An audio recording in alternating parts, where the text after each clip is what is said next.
Tutusukin na yan. May tusok na. Hindi, yung mga berde tutusukin na. Yung mga tusok na lahat.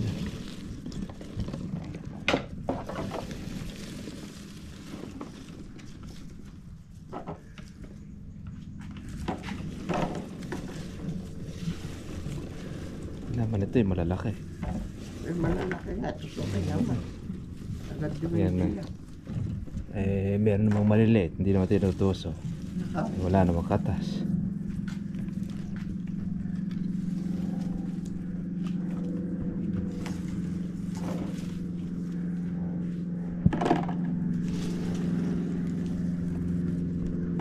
Hindi pa May na. alauna na yung kumain ka na. Kakakain ko lang kangin. Hindi pa kangin na kawan yan.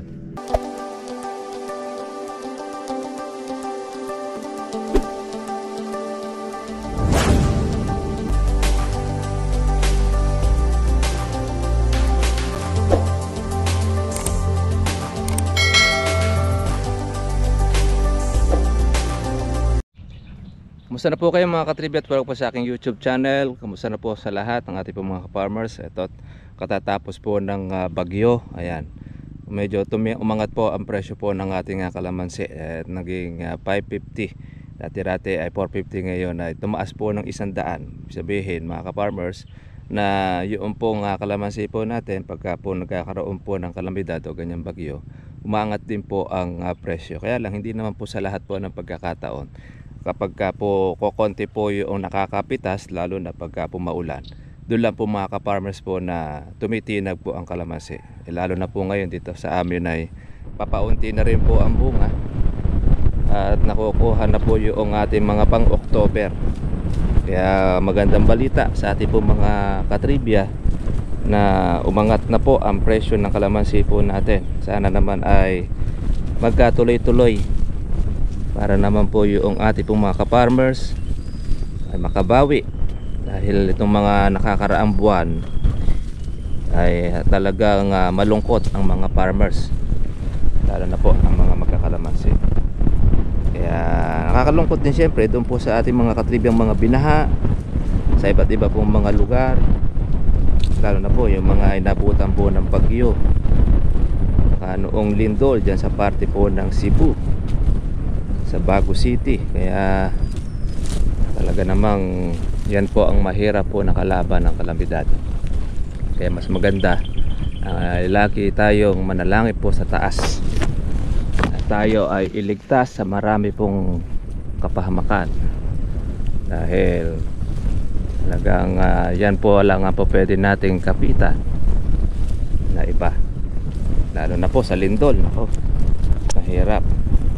Hindi mo alam na yung palang tinatayo ang mong bahay or building pala maguguho, doon ka inabutan. Kaya napakahirap panahon natin ngayon mga ka-farmers. Kailangan natin talaga magtuloy-tuloy pagtawag sa kanya. Hindi lang po pagka merong kalamidad, dapat always panahon ng kagipitan, kahit sa panahon ng kaluwagan, dapat lagi tayong nakatawag. Sige mga ka-farmers, ay inipitas po natin itong ating mga malalaki dahil may pag-asa itong ating mga pang-October. Hindi natin po sinasagad po ang ating pitas para meron po tayong uulitin. Mga magnanakaw nakaabang din, huwag silang papaka siguro. Nila kanilang gusto na sila ay nahuli, tapos ang kanilang maliligayang araw.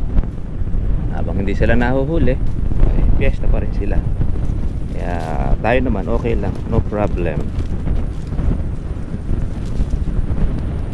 Ano ang kanilang gawin, hala sila sa buhay nila. Meron naman tayong bantay na nasa taas. Bahala po silang managot sa nasa itaas. Natin makamit ang hustisya rito mga farmers. Ano naman tayo, hustisyang nasa taas. Okay, gandang araw, maliwa ngayon, maaraw po ngayong panahon. Tapos na po ang bagyong si Paulo. Nag-iwan po ng marami pong mga nasalanta ng bagyo. Kaya lalo na po ang mga mayroong bukid, yung aanihin na lang po na palay ay nabutan po ng tubig paha, o kaya iba naman po ay dumapa. Kaya yan po ang kawawa ang mga farmers kapag po sumasapit ang ganyang kalamidad. Pero sa kalamansi mga katribya ay okay lang yan kahit na abutan po ng malakas po na hangin, bagyo, okay lang sa kanya. Hindi kagaya po talaga ng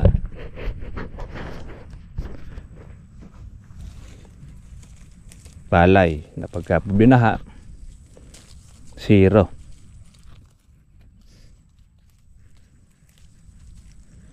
Zero ang iyong kabuhayan.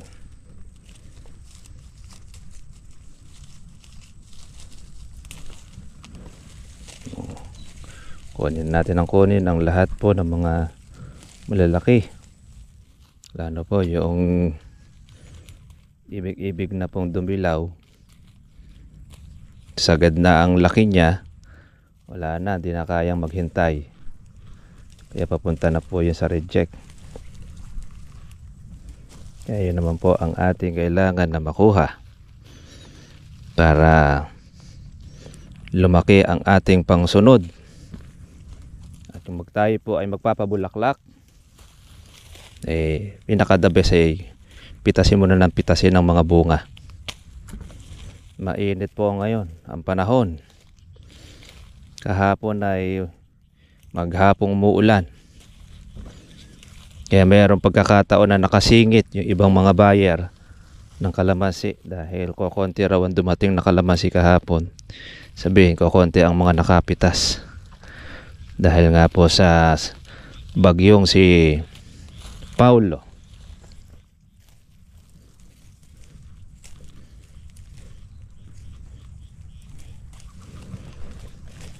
Kahit medyo mababa ang presyo ng kalamansi, okay na yan. Importante hindi tayo nasalanta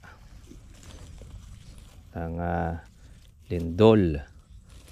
Kaya lang ayon po sa Pag-asa, meron na naman daw atang namumuong sama ng panahon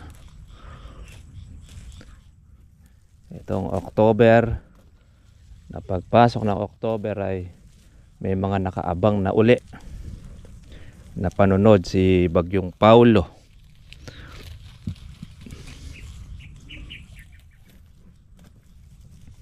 Kaya madalas ang kalamidad itong 2025. Maraming mga calamiting nangyayari.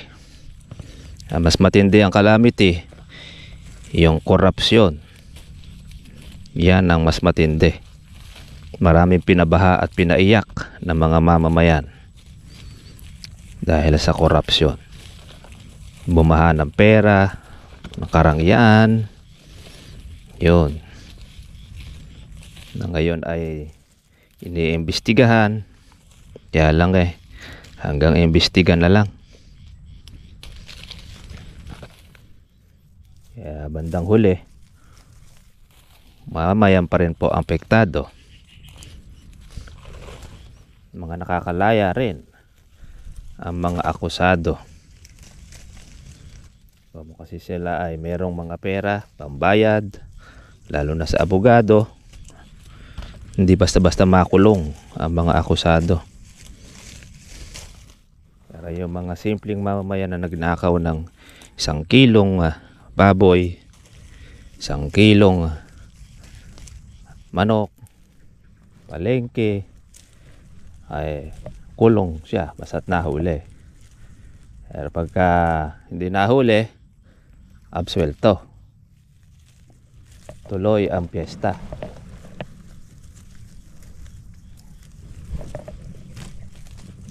Okay, mga ka-farmers, tayo ay pitas hanggat may pipitasin. Tapos tayo ng pitas hanggat may buyer, kunin na ng kunin para nun ay ang ating pong pang October ay lumaki. Palitan uli ng panibagong bulaklak. Swerte pa rin itong ating pinipitas na ito na maabot pa ng 550. Hindi na masama. Kaya ang kaganda sa kalamansi, lahat po ng inyong presyo, mapababa, mapamataas, ay iyong masasapol. Tapos hindi ka papalit ng palit ng tanim. Alaga ka na lang ng alaga. Ganyan ang kalamansi. Hindi ka papagod. Hindi ka gaya ng mga gulay. Sandali lang ay pag nabaha, ubos na lahat. Walang pambawi. Hindi tayo nakapagdala mga ka-farmers po ng ating pajama, kaya ito na lang po ang t-shirt po natin ng ating pantaklob para hindi tayo masyado pong mainitan. Dahil alam natin na medyo uulan, kaya hindi na tayo masyado nagdala ng ating sambra. Kaya eto, sige, makarami tayo mga farmers ay pitasin muna natin ng pitas. Ito mga katribya, tayo ay manananghalian na dahil meron na tayong kulang-kulang 2 red bag na ang ating napipitas.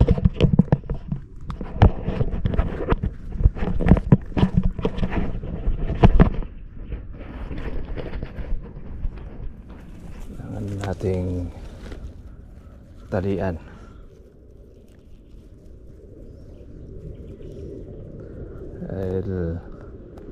Ito ay pipilian pa po natin sa bahay para matanggal po yung mga reject.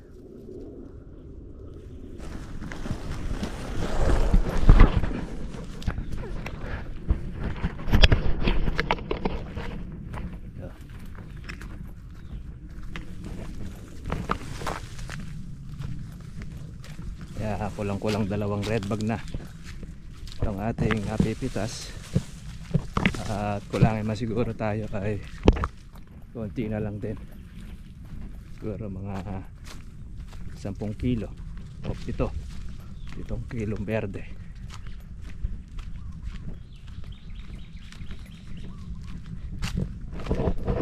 Yan ating isang pitas.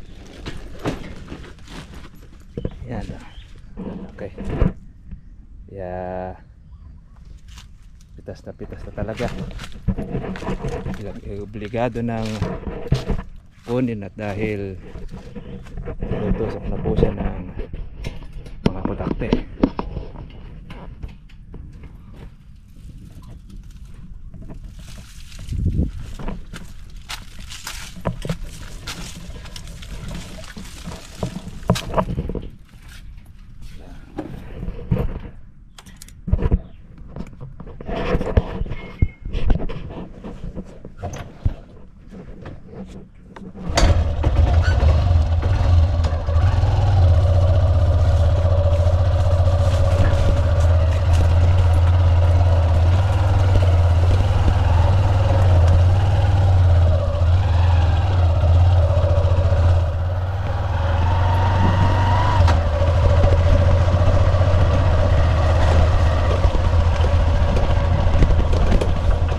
Pitas tayo mga katribya, pero tanghali na, kailangan na nating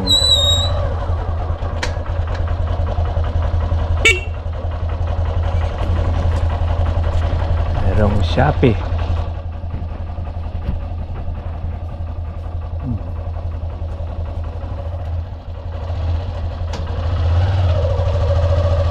Okay na yan.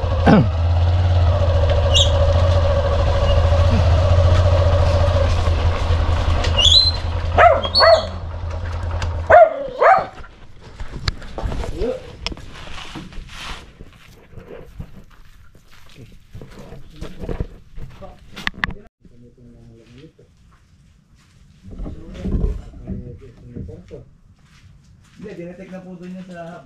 Kanina. Kaya nalaman nila naman. Bago dalhin. Para sigurado. Ito kasi nga libre tinido yun. Naga mo na unya. Hindi, doon po nila tinitingnan namin sa kung kaya nga po pinukumpuro na namin mabuti. Pag po kasi tayo may NSS na ganitong tatak, yung pa lang sa hub, tinitik na yan kung ano talaga naman. Kasi mga scam yun eh. May alinan. Tutusokin na yan eh. May tusok na. Anong Hindi, tusok? yung mga berde tutusokin na. Pero yung mga tusok na lahat.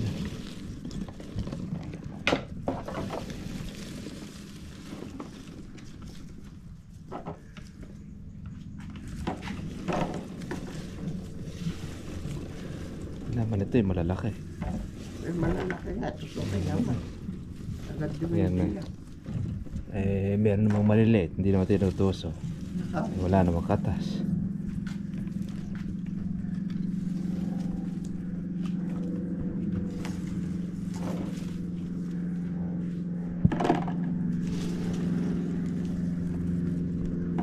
Hindi pa May na. alauna na unyo, kumain ka na.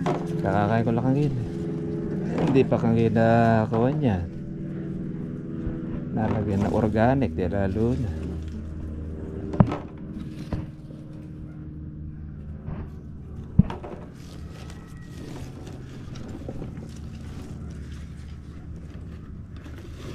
Kalamansi basta't sumobra na sa laki eh. Tutusokin na ng putakte. Ay, nako. Ay itlogan na ng mga putakte. Para sila ay magparami sa Tagara. Abay, hindi na inaabot at yaro yun. Ngayon lang, sumasabog na yun. Ay, ibig sabihin, pagka ng itlog. Yung hinain. Nalagay ako nanginay ng naniningay. Yung mga tusok ng natusok. Pero mas dami na yun na natutusok niya. Marami tumutusok eh. Lalo yung namumuti sa bulaklak. May nauubos yung Matapon na. Nakita mo kibit-kibit eh dami. nauubos. Tama. Yan, ito na, biyahe ng Cabiao. Malapit sa palengke. Kaya maganda rin yun sa may pagsaka sa bayan eh. At least maaga-agang makukuha yung bayad. Kaya sa buyer, medyo 2 araw pagkita, minsan maabot pa ng 5 araw. Pero ito nabukasan bayad na. Okay mga farmers, tapos na tayo sa ating pong pitas. At gawin naman tayo doon sa tabing ilog. Kunin po natin yung pitas po doon para at least matanggal po ang mga bunga. Yan pong bunga na ito ay sacrifice dahil yan po talagang kapagsakan ng presyo.